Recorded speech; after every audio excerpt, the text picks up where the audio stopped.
नमस्कार. नित्यपूजाक्रममध्ये मी पुन्हा एकदा सगळ्यांचं स्वागत करते. 26 डिसेंबरला दत्त जयंती आहे. त्यानिमित्त मी आज तुम्हाला गुरुचरित्र पारायण कसे करायचे ह्याबद्दल सांगणार आहे. आणि हे सुद्धा सांगणार आहे, गुरुवारी जर तुम्ही गुरुचरित्र पारायण करताना जर गुरुवार आला तर त्या गुरुवारी तुम्हाला कोणत्या अध्यायाचं पारायण नाही करायचे. चला तर मग सुरू करूया आपला व्हिडिओ. थोडक्यात पण महत्त्वाचं असं गुरुचरित्राबद्दल मी सांगण्याचा प्रयत्न करते. श्री गुरुचरित्र इसवी सनाच्या 14व्या शतकात श्री नरसिंह सरस्वती यांचे दिव्य व अद्भुत चरित्र विवरण करणारा हा ग्रंथ श्री गुरुचरीच्या शिष्य परंपरेची श्री सरस्वती गंगाधर यांनी 15व्या शतकात लिहिलेला आहे. तरी श्री गुरुचरित्र हा ग्रंथ अत्यंत प्रासादिक आहे. संकल्प प्राप्तीसाठी श्री गुरुचरित्र वाचनाची पद्धत आहे. संकल्प प्राप्तीसाठी त्याचप्रमाणेच वाचन पारायण व्हावे. स्वतः गुरु चरित्रकार म्हणतात, ह्या ग्रंथाला पवित्र वेद समजतात, म्हणून ह्या ग्रंथाचे पारायण कठोर नियमाने करावे. यांचे नियम या ग्रंथात दिलेले आहेतच. हा ग्रंथ 7 दिवसाच्या सप्ताहात किंवा 3 दिवसात पूर्ण करावा असा नियम आहे. श्री गुरुचरित्र 7 दिवसाच्या वाचायचे असल्यास दर दिवशी वाचण्यासाठी असलेल्या 53 अध्याय पोथीतील क्रम आपण आज बघणार आहे. काही गुरुचरित्रामध्ये 52 अध्याय असतात तर काहीमध्ये 53 अध्याय आहेत. जर तुम्ही घरी वाचणार असाल तर पहिल्या दिवशी 1 ते 9 अध्याय वाचायचे. दुसऱ्या दिवशी 10 ते 21 अध्याय वाचावे. तिसऱ्या दिवशी 22 ते 29 अध्याय वाचावे. चौथ्या दिवशी 30 ते 35 अध्याय. 5व्या दिवशी 36 ते 38 अध्याय आणि 6व्या दिवशी 39 ते 43 अध्याय वाचावे. आणि 7व्या दिवशी 44 ते 53 आणि ज्याच्यामध्ये 52 आहेत त्यांनी 44 ते 52 अध्याय वाचावे. तर वैविध्यपूर्ण अशा संकल्प प्राप्तीसाठी गुरुचरित्र सप्ताह वाचनाचे अनुष्ठान निश्चित फलदायी ठरते, असा अनेक वाचकांचा व साधकांचा अनुभव आहे. ह्या दृष्टीने अनुष्ठानाच्या काळात आपल्याला काय नियम पाळायचे आहेत, सामान्य नियम आहेत ते मी आता सांगत आहे.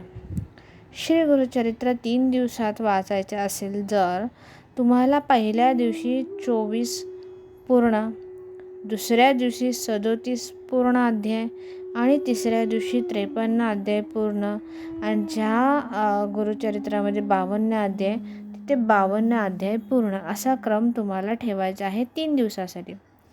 तर प्रिय दर्शकांनो, एक गोष्ट अशी सांगते की काही भक्त असे सुद्धा आहेत, काही साधक असे सुद्धा आहेत जे एकाच दिवसात पूर्ण गुरुचरित्र वाचतात.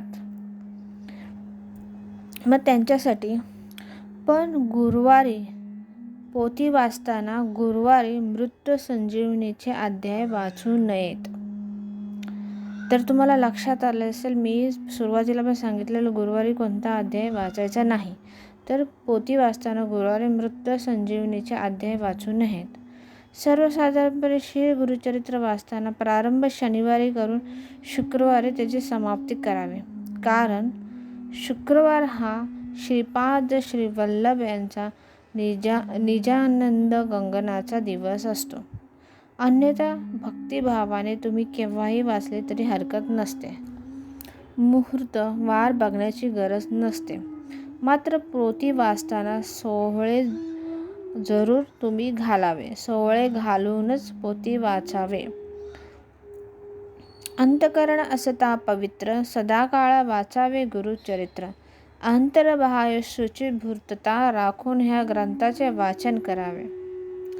त्याचप्रमाणे सप्ताह करण्यासाठी तुम्ही एकांत स्थळ निवडावे. घरात गोंधळ गडबड असेल असं नाही पाहिजे. सर्वांनी शांत चित्ताने ऐकावे जर तुम्ही घरात करत असाल तर.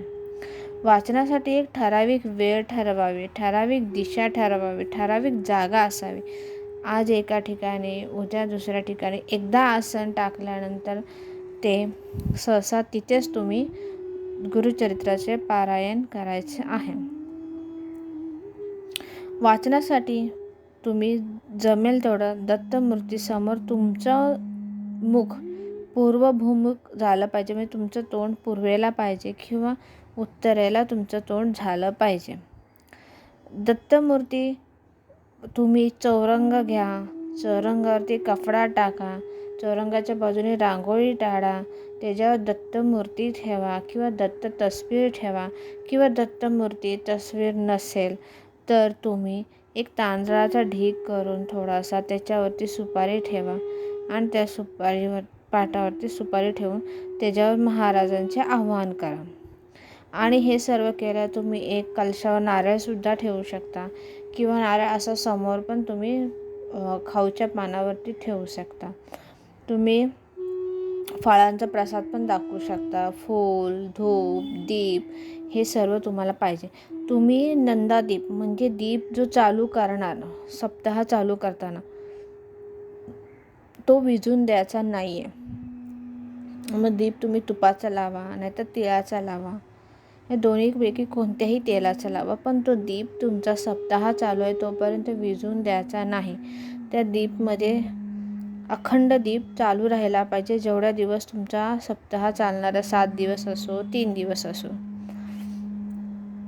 आणि त्यानंतर सांगायचं महत्त्वाचं, आणि तो तुमचा चौरंगसुद्धा तुम्हाला हलवायचा नाही. त्याच्यासमोरची तुमची बैठक आहे ती पाहिजे तर तुम्ही गुंडाळून बाजूला ठेवू शकता, पण चौरंग तुमच्या जागेवरच राहायला पाहिजे. एकदा का तुम्ही देवाचा चौरंग मांडला, त्याच्यावर देवाची तस्वीर ठेवली, पूजा मांडली, तर तो चौरंग 7 दिवस 3 दिवस जे काही तुम्ही सप्ताह वाचणार आहे, जे काही तुम्ही वाचन करणार आहे तेवढ्या दिवस तो हलवायचा नाही. त्याच्यासोबत आपण जेव्हा बसणारं आसन केलं त्या आसनाच्या बाजूला एक रिक्त आसन जरूर अंथरून ठेवावे. सप्ताह वाचण्यापूर्वी विधियुक्त तुम्हाला संकल्प सोडायचे की मी ह्या अमुक कारणासाठी गुरुचरित्राचं पारायण करतो आहे, तर त्याचं संकल्प आचमन पहिलं करावे, नंतर संकल्प करावा. संकल्प करताना जर तुमची काही इच्छा नसेल तर देवकृपेसाठी म्हणून फक्त संकल्प करावा. वाचन हे नेहमी एका लयीत, शांत, सुस्पष्ट असे असावे. उरकण्याच्या दृष्टीने उच्चार भ्रष्टता होऊ नये याच्यावर तुमचं लक्ष असावे. उच्चार तुमचे नीट असावे, भलेही तुम्हाला बोलायला वेळ लागेल. चित्त अक्षरातून व्यक्त होणाऱ्या अर्थाकडे असावे. वाचनाच्या काळात मध्येच आसनावर उठू नये किंवा दुसऱ्याशी बोलू नये. तुम्ही एकदा अध्याय चालू केला तर अध्यायाच्या मध्ये कोणाशी बोलू नये, आणि तशी वेळ आली अध्यायाच्या मध्ये बोलायची तर अध्याय बोलून झाल्यानंतर अध्याय पुन्हा सुरुवातीपासून सुरू करावा. जसा तुम्ही आता दुसरा अध्याय वाचताय, मधीच कोणाशी बोललात तर दुसरा अध्याय पुन्हा सुरुवातीपासून बोलावा. सप्ताहात केवळ हविष्यान्न घ्यावे. हविष्यान्न म्हणजे दूध, भात, तिखट, मीठ, आंबट, दही, ताक वर्ज्य करावे. साखर घ्यावी, गूळ घेऊ नये. गव्हाची पोळी, चपाती, तूप, साखर घेतले तरी चालेल. सप्ताहाचे 7 दिवस नित्य प्राप्तकाळी काकड आरती करा, संध्याकाळी प्रदोष आरती व रात्री शेजार आरती करा. हे जमलं तर नक्कीच करा प्रिय भक्तांनो. आणि तुम्हाला ह्या आरत्या नाही जमल्या तर तुम्ही जेव्हा तुमचा अध्याय पूर्ण करणार त्यानंतर उठायच्या आधी नक्कीच तुम्ही दत्त महाराजांची आरती करावी, नाही तर स्वामींची आरती करावी आणि मगच आसन सोडावे. आसन सोडताना आसनाच्या कोपऱ्यावरती पाण्याचे काही ड्रॉप थेंब टाकून ते आसन जमिनीचा स्पर्श करून जमिनीवरतून हात हे करून तुम्ही तुमच्या कपाळाला लावा. नाहीतर तुम्ही केलेले जे काही अध्याय वाचन आहे, जे काही तुम्ही केलेलं आहे ते सर्व इंद्र घेऊन जातो अशी मान्यता आहे. म्हणून कधीही आसन सोडताना आसनाच्या कॉर्नरला कोपऱ्यावर थोडंसं पाणी टाकून खाली जमिनीवरून आसनावरून हात घेऊन कपाळाला ते स्पर्श करावे, जेणेकरून तुम्ही जे काही बोललात त्याचे सर्व फळ तुम्हालाच मिळणार आहे. तर हे झालं आरतीचं. आता आपण बोलणार आहोत की दुपारच्या महापूजेनंतर. प्रिय दर्शको, रोजचं दुपारचं तुमचं वाचन झाल्यानंतर पोथी बंद करू नये, ती उघडीच ठेवावे. आसनावरून उठण्यापूर्वी त्या पोथीला सुद्धा तुम्ही पुन्हा एकदा हळद, कुंकू व फूल वाहून नमस्कार करावा. अजून एक गोष्ट सांगायची राहिली की तुम्ही ब्रह्मचर्य पाळायचे आहे जोपर्यंत तुमचं ग्रंथ गुरुचरित्र पारायण चालू आहे तोपर्यंत. मग ब्रह्मचर्य ते कायिक आहे, वाचिक आहे, मानसिक आहे, हे निक्षून तुम्हाला पाळायचंच आहे. या 7 दिवसात तुम्हाला दाढीसुद्धा करायची नाही, तसं केस आणि नखेसुद्धा कापायची नाही आहे. त्यामुळे पारायण सुरू करायच्या आधीच तुम्ही केस, नखे, दाढी करून घ्यावीत. आणि जे मी तुम्हाला पूर्वी सांगितलं होतं एक आसन तुमच्या बाजूला एक रिकामा आसन असावं. ते आसन ह्याच्यासाठी आहे की काही भक्तांची अशी मान्यता आहे की साक्षात दत्तगुरू फेरी मारतात, म्हणून त्यासाठी दत्तभक्तांनी श्रद्धा असते. यासाठी त्या पाटावर कोरे वस्त्र अंथरून किंवा जे काही तुम्ही आसन ठेवाल ते स्वच्छाने नवीन आसन असलं तर चांगलीच गोष्ट आहे. तुम्ही एकदा संकल्प सोडला तर तुम्हाला पारायण प्रारंभ केल्यानंतर ते पूर्ण करणे आवश्यक असते. परंतु मध्येच एखादे सोयर किंवा सूतक आल्यास व्यत्यय येतो. अशावेळी परिचित्ताने याचे अपूर्ण राहिलेले वाचन मी पूर्ण करतो असं संकल्प सोडून आपल्या घरातील उर्वरित वाचन पूर्ण करावे. तसेच सोयर किंवा सूतक संपल्यावर घरात गोमूत्र शिंपडून शुद्धी करावी आणि त्या दिवशी अवतरणिका वाचावी व दत्तमूर्ती किंवा दत्तपादुकांचा अभिषेक करावा.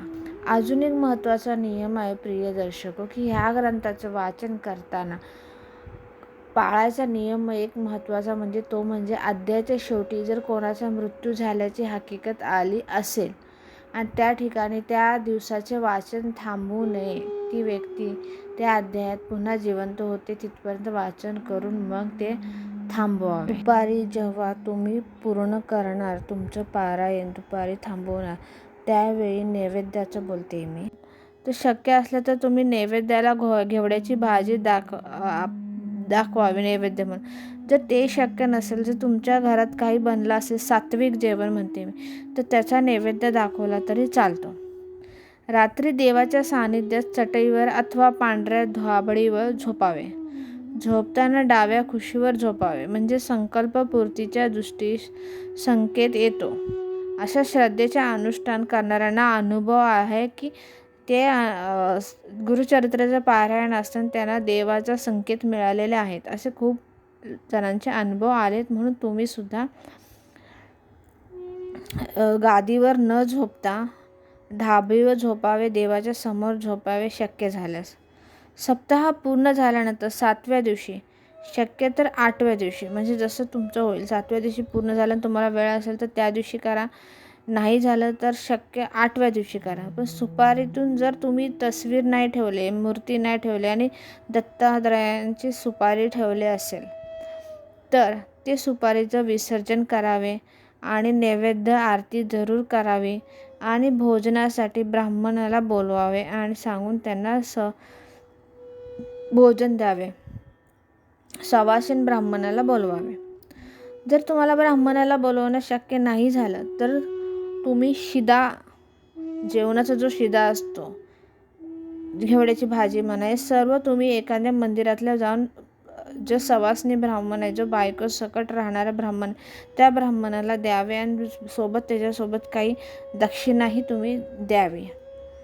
महानैवेद्य शक्यतो घेवड्याची भाजीच करावी. विशिष्ट संकल्प पूर्तीसाठी तुम्ही गुरुचरित्र सप्ताह वाचनाचे अनुष्ठान निश्चित फलदायी ठरणार आहे तुम्हाला प्रिय दर्शका. तर माझ्याकडून काय राहिलं असेल तर क्षमा असावी, पण मला जेवढी माहिती आहे ते मी पुरेपूर सांगण्याचा प्रयत्न केलेला आहे. नमस्कार.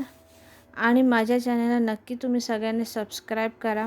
मी हिंदीतून सुद्धा व्हिडिओ करते आणि मराठीतून सुद्धा व्हिडिओ करते, तर माझे हिंदीचे व्हिडिओ पण नक्कीच तुम्ही बघा. नमस्कार. ओम नमः शिवाय.